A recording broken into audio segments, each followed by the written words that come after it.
What is up, guys? Thanks for tuning into my channel. In this film session today, we're looking at Russell Westbrook in his time at UCLA, and we're looking at Lonzo Ball, his freshman year at UCLA. We're going to compare their games and see where they line up. I'm not going to take a stance on who I think is better. That doesn't matter. These are two really elite players, and we're going to learn how and why they make certain moves and do certain things. And we're doing all this to help players get better. So get out your pen and your notepad and take notes on how these guys play so that you can become a better player. We're going to start off with just a quick stat comparison, not analytics, just raw stats on points, rebounds, and assists. As you'll see right here in points, rebounds, and assists, Lonzo has Russell Westbrook technically beat in all three categories, but I think there's two main reasons that's the way it is. One, the shot clock when Russell played in college was 35 seconds. Nowadays, with college basketball, the shot clock is only 30 seconds. So with a lower shot clock, there's going to be more shot attempts and more offensive plays nowadays than when it used to be 35 seconds. Second was the team's style of play. If you haven't watched college basketball this year, you're really missing out on UCLA because they're like the most fun team to watch ever for me. They average 76.2 possessions per game. When Russell played at UCLA, they only averaged 67 possessions per game. So the stats might be a little bit lower because of the shot clock. And Russell's team had about 9 or 10 less possessions per game than Lonzo's team. Oh, we also can't forget Russell Westbrook had to play with Darren Collison, a ball-dominant point guard, so Russell had to play off the ball a lot, which I think is one of his weaknesses. Lonzo Ball, he's the primary ball handler in UCLA, so he gets the opportunity to make a lot more decisions while the ball's in his hand. The first element of their games we're going to compare is three-point shooting. Neither of them have three-pointers as their super go-to move like Steph Curry does. Nonetheless, both of them shoot it decently. In college, you saw the stats. Russell shot 34%, and through his entire sophomore season, he had half the attempts that Lonzo has through late February. So Lonzo Ball is shooting the three-point ball a lot more than Russell did when he was in college. Everybody also talks about Lonzo's form, but the most important thing in three-point shooting is, does the ball go in the basket? And sure enough, when he shoots it, even though it comes from the side of his face, it still goes in. It goes in 42% of the time.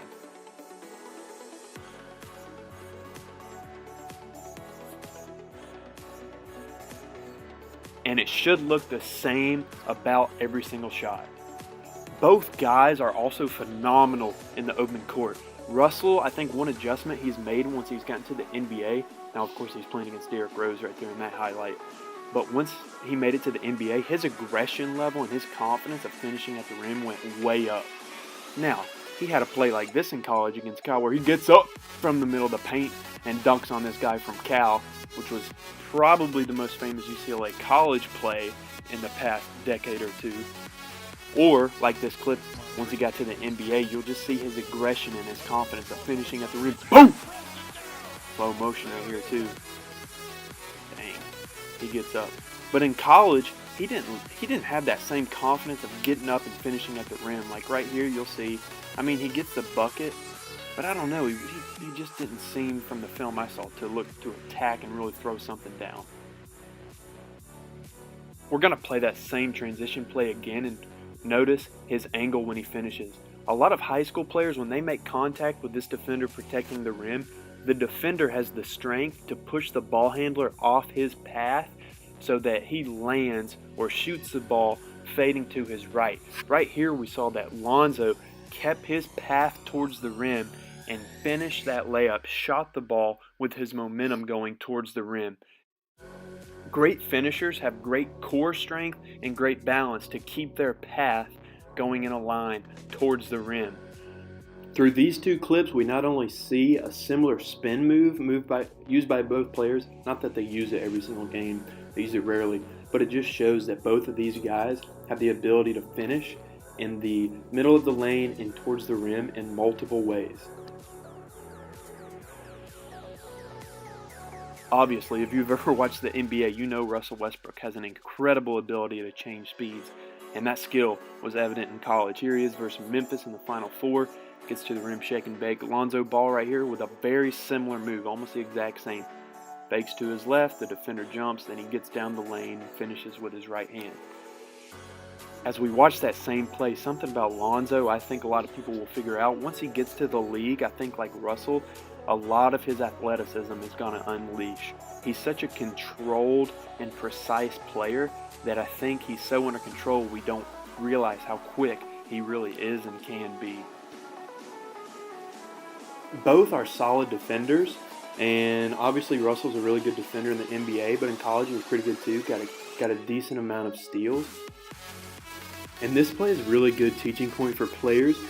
Put your eye on Russell Westbrook and where he is at right now. He's hidden from the line of vision of the passer. So the guy who has the ball right now, he can't see Russell. Russell's hidden behind two guys, which whenever you are not in the vision of the passer, that's one of the best times to anticipate a pass and jump the passing lane.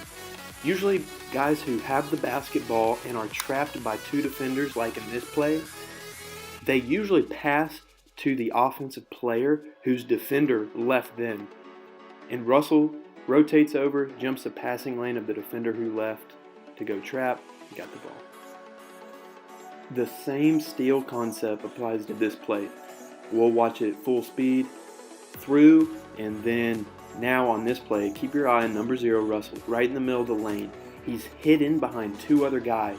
So from the perspective of the guy who has the basketball, he thinks the Xavier player number 25 on the opposite wing, he thinks he's open because he doesn't see Russell.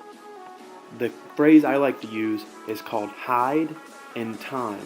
So you hide behind one or two other players, and then you time the pass to jump out of that hiding place, so to speak, time the ball, steal it, and then take it down the court the other way.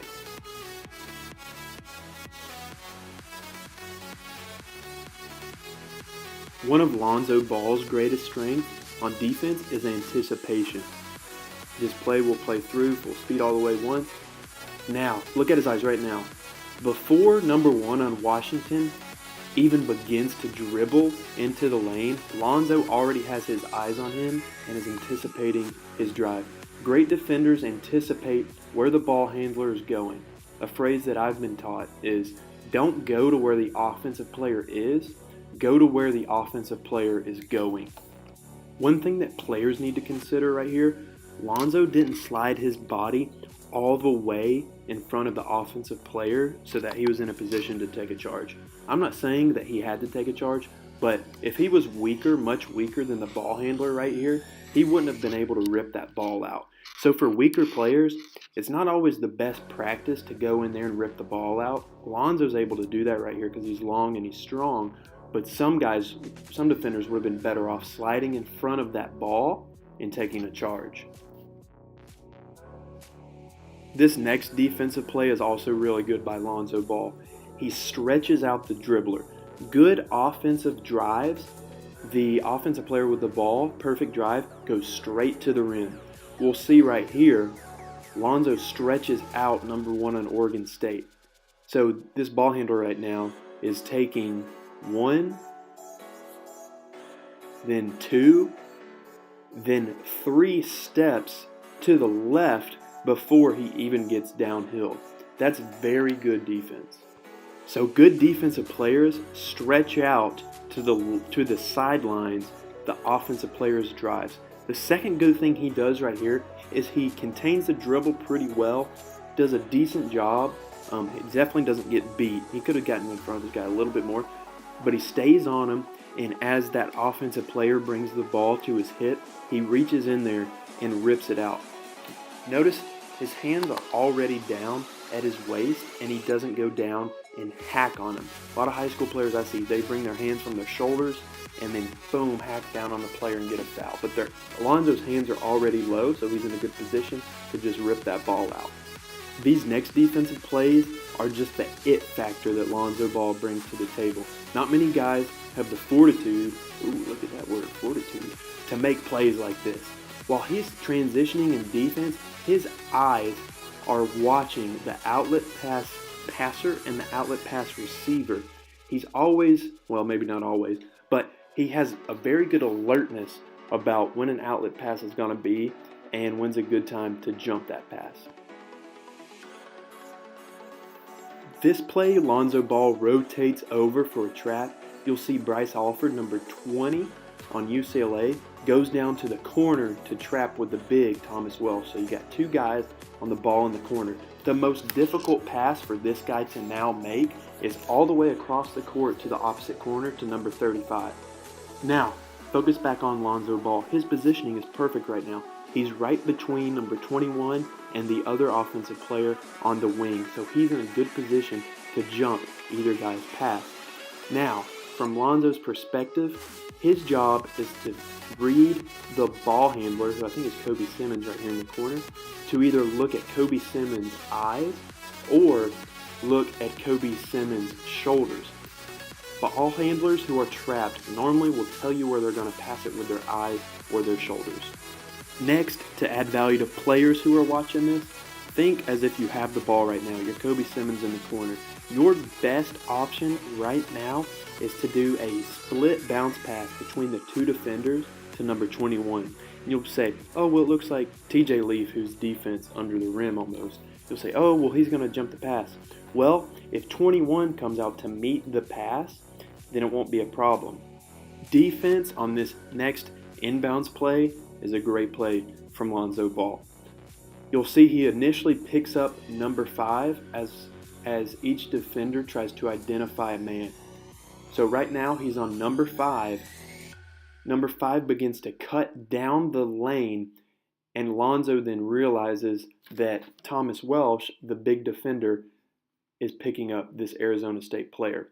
There's no reason to have two guys on this one offensive player almost on the block. So Lonzo identifies, okay, Thomas Welsh is going to pick up this guy. I have to find the next open man. He sees that, jumps the passing lane, gets a steal. This next steal is a smart attempt at a steal. I see a lot of high school players and younger that I coach that don't understand what a smart steal attempt is. This is a smart steal attempt because if Lonzo jumps to the screener, but it ends up being a skip pass to the opposite wing, that is such a long pass, and it has to be an arcing, long pass that it will take a while to get across the court because the two defenders that are defending the basketball right now have their hands up. So obviously it's not going to be a direct chest pass. The ball handler's momentum is going away from the roller, and the roller is going away from the ball handler, so that pass is just getting longer, which opens up a steal lane for Lonzo, and he takes it. This next defensive play against Washington State has a lot of good teaching points in it, just in a couple of moves. The first teaching point from this little sequence of defense I want to bring up is Lonzo's angle on the second screen. So there was the first, here's the second screen. You'll notice his left foot goes above the screener, and he redirects his path to get back below and in front of the ball handler. The second good thing is once he gets past that screen, so he takes that left step and then kind of gets equal/below the ball handler, his hands are up, ready to anticipate that pass. Now, really good, advanced, intelligent defenders will recognize through film and through studying the opponent what kind of pass the opponent likes to pass coming off of a ball screen. It's either a bounce pass or a pass or like a lob pass like this right here. Nonetheless, Lonzo has his hands up as he recovers from this screen, and of course gets a steal. Now, there's not much teaching in these next couple of plays, but something that differentiates Lonzo from a lot of guys is he gets a lot of alley-oops for a point guard, which goes to his playmaking ability and his playmaking skills, which is a lot like Russell. I don't think Russell gets as many lobs. Russell gets a lot more dunks now that he's in the league. But Lonzo gets a lot of lobs, a lot of alley-oops, which is one of the unique things about the way he plays. Here's one more. He had 3 against Oregon State, at Oregon State. Boom, there's another one. Their go-to moves, obviously there's not just one for each, but Lonzo's go-to move is this little jab step with his right foot, and then he relocates to his left. It's like a mini side step back for a jump shot. These are a couple clips where he does just that.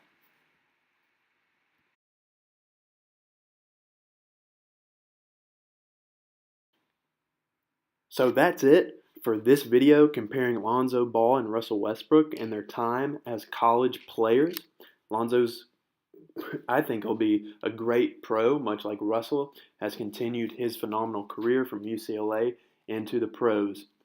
This video, like all my videos, are geared at helping players understand the hows and whys of the game. As a coach myself, I see so many players who practice moves. I was like this. We practice moves, practice finishing moves, ball handling, different types of shots, whatever. But we don't understand how they work or why they work, like when to use the moves.